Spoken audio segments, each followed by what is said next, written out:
क्या बिहार में फिर से गूंजेगा लाल सलाम? जानिए 2024 में कितने सीटों पर दावा ठोकेंगे वाम दल, कौन कहां से उतारेगा अपना उम्मीदवार। बिहार में मुख्य रूप से भाकपा माले, भाकपा और माकपा चुनावी मैदान में उतरते रहे हैं।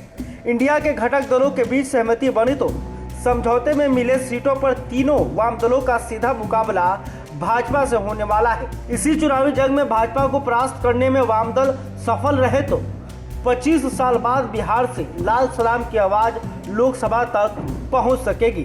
अगले साल 2024 में होने वाले लोकसभा चुनाव में वाम दलों की भी बिहार से लोकसभा तक पहुंचने की उम्मीद जग सकती है। बिहार की 40 लोकसभा सीटों में इंडिया के घटक दलों के बीच बंटवारे में वाम दलों के हिस्से 2 से 4 और अधिकतम 5 सीटें आने की गुंजाइश बनती दिख रही है। आइए समझते हैं विस्तार से पूरी बात को। पिछली दफा 2019 के लोकसभा चुनाव में बिहार से वाम दलों की ओर से आधा दर्जन से अधिक उम्मीदवार चुनावी मैदान में उतारे गए थे, लेकिन बिहार में एनडीए की हवा में उन्हें जीत हासिल नहीं हो सकी। 2019 के लोकसभा चुनाव में वाम दलों ने 7 सीटों पर अपने उम्मीदवारों को उतारा था। इनमें से 2 जगहों पर वे मुख्य मुकाबले में रहे। बेगूसराय की सीट पर सीपीआई ने कन्हैया कुमार को मैदान में उतारा था। त्रिकोणीय मुकाबले में कन्हैया 2,69,000 से अधिक वोट लाकर दूसरे स्थान पर रहे। जीत का सेहरा भाजपा के गिरिराज सिंह के सिर सजा। गिरिराज सिंह को 6 लाख से अधिक वोट मिले। इसी प्रकार भाकपा माले आरा लोकसभा सीट पर दूसरे नंबर पर रही। यहाँ भाजपा ने पूर्व नौकरशाह और आरके सिंह पर दाव लगाया था। उनके मुकाबले भाकपा माले ने राजू यादव को अपना उम्मीदवार बनाया। आमने सामने की टक्कर में राजू यादव को 4,19,000 से अधिक वोट मिले, जबकि जीतने वाले भाजपा के आरके सिंह को 5,67,000 से अधिक मत प्राप्त हुए। आपको यहां बता दें, 2019 के लोकसभा चुनाव में बिहार की 40 सीटों में वाम दलों का खाता नहीं खुल पाया। हालांकि बड़ी पार्टी राजद भी 0 पर आउट हो गई।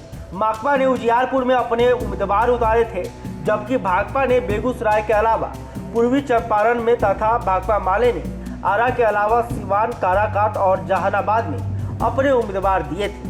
आपको बता दें कि बिहार विधानसभा में वाम दलों के 16 विधायक जीतकर सदन पहुंचे हैं। इनमें सबसे अधिक भाकपा माले के 12 विधायक हैं। माकपा और भाकपा के 2-2 विधायक हैं। तीनों वाम दल नीतीश कुमार की महागठबंधन सरकार को बाहर से अपना समर्थन दे रहे हैं। आइए अब समझते हैं 2024 लोकसभा चुनाव को लेकर वाम दलों की तैयारी कितने सीटों पर दावा ठोकने की है और ये कौन सी सीटें हैं। राजनीतिक जानकारों के मुताबिक सीपीआई जहां बेहतर स्थिति में है, वहां वे चुनाव लड़ने की तैयारी में जुटी हुई है। सीटों की मांग 2 से अधिक रहने की संभावना है। वहीं माकपा लोकसभा चुनाव को लेकर 4 सीटों पर तैयारी शुरू कर चुकी है। महाराजगंज, समस्तीपुर, खगड़िया और उजियारपुर की सीट पर पूर्व से भी इनकी दावेदारी रही है। ऐसे में इन 4 सीटों पर उम्मीदवार उतारने की तैयारी में जुटी है। बाकी महागठबंधन की बैठक में निर्णय के बाद तय होगा। भाकपा माले के बड़े नेताओं की माने तो आरा, काराकाट, जहानाबाद, पाटलिपुत्र, कटिहार, वाल्मीकि नगर, बक्सर, समस्तीपुर और सीवान की सीट पर भाकपा माले की तैयारी है। आपको यहाँ बता दें कि महागठबंधन का सीट शेयरिंग फार्मूला फाइनल होने के बाद ही यह तय होगा कि कौन सीट किसके पाले में जाती है और वाम दलों की झोली में कितनी और कौन कौन सी सीटें मिल पाती है। तो इसके लिए सीट शेयरिंग का इंतजार करना पड़ेगा। लेकिन जिस तरह से भाकपा माले और वाम दल लोकसभा चुनाव की तैयारियों में लगे हुए हैं और सीटों पर दावा भी ठोक रहे हैं, तो अब देखना बड़ा दिलचस्प होगा कि आखिर इन्हें कौन कौन सी सीटें मिलती हैं। बहरहाल अब तक आपने हमारे चैनल को सब्सक्राइब नहीं किया, तुरंत कर इस खबर को लेकर आप क्या सोचते हैं कमेंट करके बता सकते हैं। वीडियो फेसबुक पर देख रहे हैं तो हमारे पेज को भी लाइक कर लें। बहुत बहुत धन्यवाद।